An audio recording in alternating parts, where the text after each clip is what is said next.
Welcome back our channel. आप सभी का आपके अपने चैनल पर स्वागत है। जैसा कि आप सभी को पता है कि एस्टेट की एग्जाम डेट आ गई है। अब आपको आगे क्या करना है, 3 महीने हैं आपके पास। Common subject, previous year question और मेन सब्जेक्ट। ठीक है भाई, तो ये सारी चीजें आज हम डिस्कस करने वाले हैं। अब कई बच्चे तो देखो वेट करते हैं कि एग्जाम डेट आएगी तो हम तब पढ़ना शुरू करेंगे, और कई बच्चे वेट करते हैं कि नोटिफिकेशन आ जाए फिर पढ़ना शुरू करेंगे, है ना। और आप सभी को पता है कि जो एस्टेट की नोटिफिकेशन है, ऐसा तो है नहीं कि आज नोटिफिकेशन आ जाएगी, बिल्कुल ऐसा नहीं है। अक्टूबर एंड या नवंबर के स्टार्टिंग में आपको नोटिफिकेशन देखने को मिलती है। हमेशा 1-1.5 महीने पहले जो है नोटिफिकेशन आता है, ज्यादा टाइम पहले नोटिफिकेशन नहीं आता है। अगर अभी भी एग्जाम डेट आने के बाद भी अगर आप नोटिफिकेशन का वेट करके अपना टाइम वेस्ट करोगे तो भाई वो जो है आप खुद जो है ये लगा लो कि अगर फिर आपका एस्टेट 1-2 नंबर से रह गया ना तो पूरा 1 साल आपको इंतजार करना पड़ेगा। ठीक है, तो ऐसी बेवकूफी ना करें, नोटिफिकेशन आने का वेट बिल्कुल भी ना करें और अपनी तैयारी को शुरू कर दीजिए, क्योंकि हर साल एक बार एस्टेट का पेपर होता है दिसंबर में। ठीक है, तो इतना तो आपको भाई प्रीवियस ईयर से पता चल ही रहा होगा। और भाई नोटिफिकेशन भी 1 महीने पहले या 1.25 महीने पहले या 1.5 महीने पहले आता है, इससे पहले नहीं आता है। तो जब आपको ये सारी चीजें पता है तो भाई नोटिफिकेशन का वेट ना करके, एग्जाम डेट आ गई है तो इसको अपना सीरियस लेके जो है पढ़ाई शुरू कर दीजिए। क्योंकि अगर आपने नोटिफिकेशन आने तक का इंतजार किया तो उस 1 महीने में आपके हाथ पैर फूल जाएंगे, और इतना सारा सिलेबस है, क्या है, कैसे करूँ, किस तरीके से करूँ, काश मैं पहले पढ़ना शुरू कर देता या कर देती। तो फिर ये सारी चीजें हमारे दिमाग में घूमने लग जाती हैं, और जिससे फिर हमें लगता है कि यार पता नहीं हो पाएगा कि नहीं हो पाएगा, इससे अच्छा है फिर मैं अगले एस्टेट की तैयारी करूँ। जब एग्जाम में 10-15 दिन रह जाते ना तो फिर ऐसा लगता है कि यार थोड़ा सा पहले शुरू कर देते ना, तो ऐसा नहीं होता। अब जो है अब तो मुझे 1 साल और इंतजार करना पड़ेगा। ठीक है, ऐसा हुआ होगा बहुत सारे बच्चों के साथ। कौन कौन ऐसे हैं जो नोटिफिकेशन का वेट करते हैं, कमेंट सेक्शन में जरूर बताइएगा। ठीक है भाई, अब आपको कितने घंटे पढ़ाई करनी है ताकि आप अपने एस्टेट के एग्जाम को जो है क्लियर कर सको। जैसा कि आप सभी को पता है कि भाई आपका एस्टेट का जो एग्जाम है वो 7-8 दिसंबर को होना है। कितनी तारीख को होना है? अभी 7-8 तारीख को होना है। अब उस 7-8 तारीख में आपके 2 सेक्शन रहते हैं, एक होता है कॉमन और एक होता है आपका मेन सब्जेक्ट। अब कितना पढ़े भाई, कितना पढ़े, कितना घंटे दे, 4-5 घंटे, कितने घंटे दे हुए पढ़ने के लिए? देखो भाई, अब जो है यहाँ पर भी डिपेंड करता है बच्चों दिमाग के ऊपर। कोई होता है किसी की कैचिंग पावर बहुत जल्दी होती है, बहुत जल्दी चीजों को जो है कैच कर लेते हैं, और किसी की 3 घंटे की एफिशिएंसी होती है, और वही किसी की 5 घंटे में वो 3 घंटे वाला काम कर पाता है। वो डिपेंड करता है कि हर एक स्टूडेंट का अलग अलग है।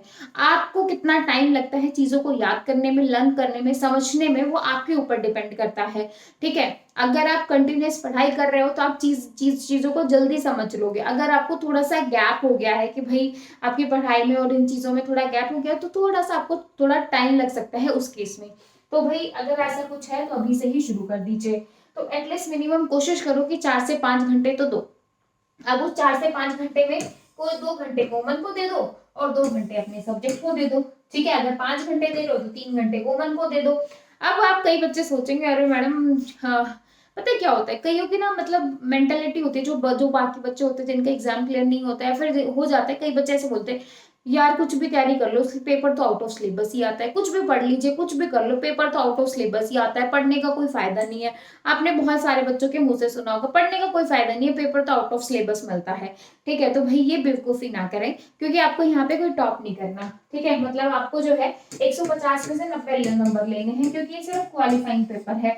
ये क्वालिफाई होने के बाद ही आप हरियाणा में टीचर बन सकते हो। ठीक है, तो भाई सिर्फ 90 नंबर लेने हैं, इससे ज्यादा का टारगेट नहीं करना। अगर पेपर आउट ऑफ भी आता है तो लेकिन ऐसा नहीं है कि भाई सिलेबस में ऐसे आता ही नहीं है।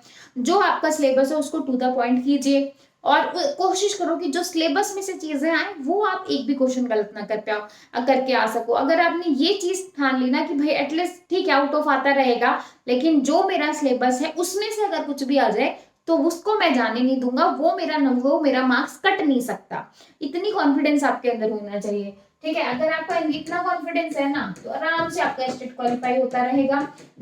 कुल मिला के बात ये है, नेगेटिविटी से बचिए, अपने दिमाग से काम लीजिए, सिलेबस को बहुत अच्छे से देखो, क्योंकि सिलेबस आ चुका है आपका कॉमन का भी और आपका सिलेबस का भी। तो भाई टू द पॉइंट चीजों को एक एक देखो, उसके बेस पे प्रीवियस ईयर क्वेश्चन करो, और इस तरीके से करोगे ना तो आराम से आप 90 to 100 मार्क्स का स्कोर कर पाओगे। सिलेबस में आपको कई बार बता ही चुकी हूँ कि जो कॉमन पार्ट है कॉमन पार्ट में आपका जो है 30 नंबर की तो सीडीपी ही आ जाती है, ठीक है। अब जो है 15 नंबर की हिंदी आ जाएगी, 15 नंबर की आपकी इंग्लिश आ जाएगी, जो कि 60 मार्क्स हो गए। और 10 नंबर 10 नंबर और 10 नंबर, ये मैथ हो गया, ये रीजनिंग हो गया, और यहाँ पर आ जाएगा आपका हरियाणा जी के, ठीक है। अब क्या है भाई, अब क्या है जो है, अब एस्टेट जो है लाइफ टाइम वैलिड हो गया, ऐसा तो है नहीं कि भाई बार बार आपको एस्टेट क्लियर करना है, बिल्कुल नहीं। अगर आपका अभी एस्टेट हो गया तो भाई लाइफ टाइम के लिए छुट्टी हो जाएगी। तो भाई हो गया 30 मार्क्स, टोटल जो है 90 मार्क्स हो गए, टोटल आपके 90 मार्क्स हो गए। कितने मार्क्स हो गए? 90। तो ये आपका कॉमन है। सब्जेक्ट जो है वो हर किसी का अपना अपना रहता है, जैसे मैंने कंप्यूटर साइंस का आपको बता रखा है। तो अपना सिलेबस उठाओ, एक एक चीजों को नोट डाउन करो। अब मैं यहाँ पर आपको कंप्यूटर साइंस का बता देती हूँ कि कंप्यूटर साइंस का आपको किस तरीके से चीजें करनी है। तो कंप्यूटर साइंस के देखो सारे मैंने प्रीवियस ईयर क्वेश्चन करवा रखे, पूरी प्लेलिस्ट मिल जाएगी प्रीवियस ईयर क्वेश्चन की। 2014 में पहली बार हुआ था, 2023 तक के 9 पेपर मिल जाएंगे। टोटल जो है 60 से मल्टीप्लाई कर दो तो 540 क्वेश्चन तो आपके ये प्रीवियस ईयर हो गए। और हमेशा याद रखना पीवाईक्यू से क्वेश्चन रिपीट होता है, तो भाई पीवाईक्यू जरूर करना। उसके साथ ही मैंने 11 12 की एनसीईआरटी बहुत अच्छे से करवा रखी है, पूरी एनसीईआरटी करवा रखी है, तो भाई उस एनसीईआरटी को कर लेना, ठीक है। साथ में अभी मैं क्वेश्चन की सीरीज या जो भी रहेगा वो हम स्टार्ट करेंगे, उसको कंटिन्यू रख लेना, ठीक है। बाकी जो है आपके 10 डेज क्रैश कोर्स हो गया एस्टेट का, बाकी कोर्सेज हो गया एस्टेट के, काफी सारे कोर्सेज हैं, आप एनएस क्लासेस वाले ऐप जो है एप्लीकेशन पर देख सकते हो, ठीक है भाई। बाकी लेटेस्ट जो अभी जो आपका सिलेबस है उससे रिलेटेड जो कुछ चीजें हैं वो मैं अभी आपका जो है, जो अभी हमारा प्रॉपर हम एक लेकर आएंगे जिसमें हम उसको स्टार्ट करेंगे, ठीक है भाई। तो इस तरीके से है आपका। तो मेरा बस यही कहना है कि नोटिफिकेशन का वेट ना करो, 4-5 घंटे का अभी से ही शेड्यूल बना लो, सिलेबस को बहुत अच्छे से देख लो, या तो प्रिंट आउट निकाल लो या कॉपी में नोट डाउन कर लीजिए और एक एक टॉपिक को करो। और उस एटलीस्ट जो टॉपिक में से चीजें आए वो आपकी गलत नहीं होनी चाहिए, बस फिर क्या है, फिर आपका एस्टेट क्वालिफाई हो जाएगा। लास्ट टाइम तक का वेट बिल्कुल भी ना करें, ठीक है। तो आई होप आपको जो है काफी कुछ सीखने को मिला होगा, मिला है तो फटाफट चैनल को लाइक करो, शेयर करो, ज्यादा से ज्यादा बच्चों के साथ शेयर कर सकते हो। फिर मिलेंगे नेक्स्ट वीडियो में, तब तक के लिए bye bye, take care, thank you.